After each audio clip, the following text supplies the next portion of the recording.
Monsieur le député, avant de parler de vos visites, un mot, une réaction sur l'inquiétude des habitants de Rapa privés de desserte chez eux. Je les comprends, hein. On ne peut que compatir à ce qui leur arrive en ce moment. Et ça rappelle encore une fois l'étendue du pays qui est le nôtre et de ces problématiques de transport interinsulaire qui sont présentes aussi bien au Raromatei qu'au Apin, qu'au Amutu et aux Marquises. On l'a vu dans le reportage, il n'y a plus d'infirmiers sur l'île. L'État n'a-t-il pas un rôle à jouer dans cette situation ?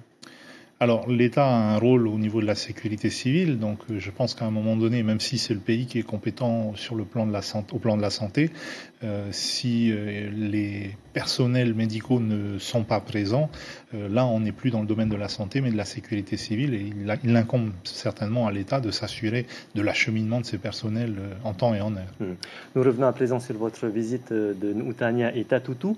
Depuis l'an 2000, chaque sénateur et député peut visiter à tout moment les locaux de garde à vue, les centres de rétention, les zones d'attente et les établissements pénitentiaires. Personnellement, qu'attendiez-vous de ces visites ? Eh bien, j'attendais de pouvoir me faire une idée par moi-même de la situation de ces établissements, aussi bien le centre de Nutania, qui n'est plus un centre de détention aujourd'hui, et le nouveau centre de détention de Tatoutou, qui sont deux établissements à l'histoire et à l'architecture très différentes, et où on a pu constater effectivement des modes de fonctionnement très différents. Et aujourd'hui, quelle est l'idée que vous avez de ces prisons ? Bien, il faut, je crois, de manière urgente, et je l'avais dit dans l'interview, penser à la rénovation, ou voire à la reconstruction de Nutania, parce que malgré tous les efforts, et je tiens à les en féliciter, qui sont faits par la direction et le personnel de Nutania, qui sont des gens vraiment formidables, ce que j'ai vu à Nutania n'est pas du niveau qu'on peut attendre d'un centre pénitentiaire. Enfin, c'est pas un centre pénitentiaire, ils ont un autre vocable pour ça. Et c'est dû à l'exiguïté des bâtiments, c'est dû aussi parfois à des problèmes d'organisation, un manque de personnel peut-être, manque de personnel local notamment. Et donc tout ça, c'est un projet qu'il faut mener à bien. Il y a eu des promesses de fait, notamment par M. Urvoas, le dernier garde des Sceaux, qui avait promis de consacrer un budget à la rénovation de Nutania. Eh bien, je vais essayer de rencontrer la nouvelle garde des Sceaux pour lui rappeler ses promesses. Alors, vous avez souligné l'importance de la réintégration. Quel est votre regard sur la politique pénitentiaire de réinsertion ? Eh bien, ce que j'ai vu à Tatoutou est encourageant, parce qu'ils ont notamment mis en place ce qu'ils appellent le module respect, alors qui est de réapprendre aux détenus d'abord à se respecter eux-mêmes et ensuite à respecter les autres au sein de la prison, les autres détenus, le personnel, de manière à ensuite pouvoir s'assumer entièrement en tant que citoyen quand ils sortent. Je pense que c'est la meilleure manière de faire les choses. J'ai vu des prisonniers enthousiastes à s'organiser eux-mêmes, à organiser des ateliers sans l'aide de personne. J'ai vu des surveillants non stressés, parce qu'ils nous disent que l'ambiance justement du fait de cette organisation est apaisée. Non pas qu'à Nutania j'ai vu beaucoup plus de tensions, mais on n'est pas dans le même cas de figure tout de même. Sachant qu'en plus à Tatoutou ne sont présents que ceux qui font des peines longues. Monsieur le député, Mouitaï Broderson, la manifestation du Taveni Huiratira, n'est-ce pas discourtois lorsqu'on est élu de la République ? Non, pas du tout. Ça ne vous a pas dérangé ?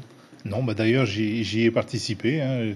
Nous avons d'abord déposé avec le secrétaire d'État une gerbe au monument aux morts, et juste après je suis allé rencontrer mes amis et collègues du Taveni Huiratira avec qui je suis totalement en phase sur cette manifestation, il n'y a pas de souci.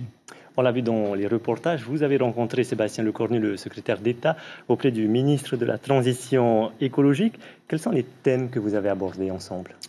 Alors, il est venu pour voir un peu ce qui se fait ici en matière d'assainissement, en matière d'écologie, en matière d'énergie renouvelable. Donc je pense qu'on lui a montré ce qui se faisait de mieux, bien entendu, mais on ne lui a pas parlé de ce qui se faisait de moins bien et de ce qui allait peut-être se faire de très très mal. C'est-à-dire Eh bien, c'est les deux sujets dont je l'ai entretenu pendant notre conversation, donc qui a duré presque une demi-heure.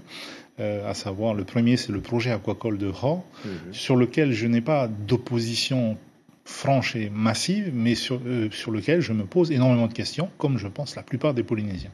Le tonnage des poissons, les espèces, comment vont-ils être nourris? Est-ce qu'il va falloir importer des sardines du Chili pour nourrir les poissons de Hor?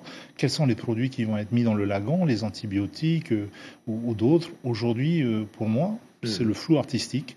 Et pour avoir participé aux premières négociations avec les Chinois, ils vous diront toujours ce que vous avez envie d'entendre. Le deuxième point, vous avez parlé de Le deuxième point, c'est Makatea. Et celui-là, par contre, je suis totalement opposé donc au projet complètement farfelu qui est envisagé, à savoir donc araser l'île en prétendant que c'est une reconversion écologique de Makatea. On marche sur la tête. Dans l'hebdo, on l'a vu, les pesticides, il y a certains qui sont déjà interdits en France. Pour vous, faut-il les interdire également en Polynésie? Je pense que s'ils ont été interdits en France et en Europe, c'est pas pour rien. On sait la puissance des lobbies de la chimie, et si les gouvernements, malgré toutes ces pressions, ont pris ces décisions, c'est que ces pesticides doivent réellement être nocifs. Alors, un pesticide, il y a deux éléments à considérer. Il y a son épanchement dans le sol, qui peut ensuite polluer les nappes phréatiques et les cours d'eau et les lagons. Bon, nous avons entendu un spécialiste nous dire que ça se dégradait beaucoup plus vite chez nous, soit. Mais le deuxième élément à considérer, c'est leur absorption par les fruits et légumes que nous allons consommer au quotidien. Et là, je pense qu'il faut tout simplement interdire ces pesticides, mais il ne faut pas le faire sans avoir préparé la transition avec les agriculteurs qui sont aussi les fournisseurs, on va dire, de ce secteur-là. Les conséquences des changements climatiques, on le voit aux Antilles avec les cyclones Irma notamment. Le président du pays a annoncé qu'en matière de prévention des risques cycloniques, nous serons prêts dans quelques semaines. Vous partagez cette analyse ? J'ai envie de partager son optimisme. Tout va dépendre de la capacité de coordination de l'ensemble des organismes justement qui sont dédiés à cette tâche-là, que ce soit les pompiers municipaux, que ce soit les équipes du pays, que ce soit donc l'équipement ou que ce soit les ressources de l'État, l'armée, les services de pôle, enfin voilà, toutes ces ressources. Vous avez envie de partager, donc ce n'est pas le cas aujourd'hui. Pour vous, on n'est pas prêt. Si l'on devait faire face à des vents de plus de 300 km/h? Je pense qu'il faut être honnête, et le président l'a dit lui-même, aujourd'hui on n'est pas prêt à ce genre à des événements de cette amplitude-là. Oui, ça, il ne faut pas se leurrer. Monsieur le député, merci d'avoir répondu à nos questions ce soir. Merci.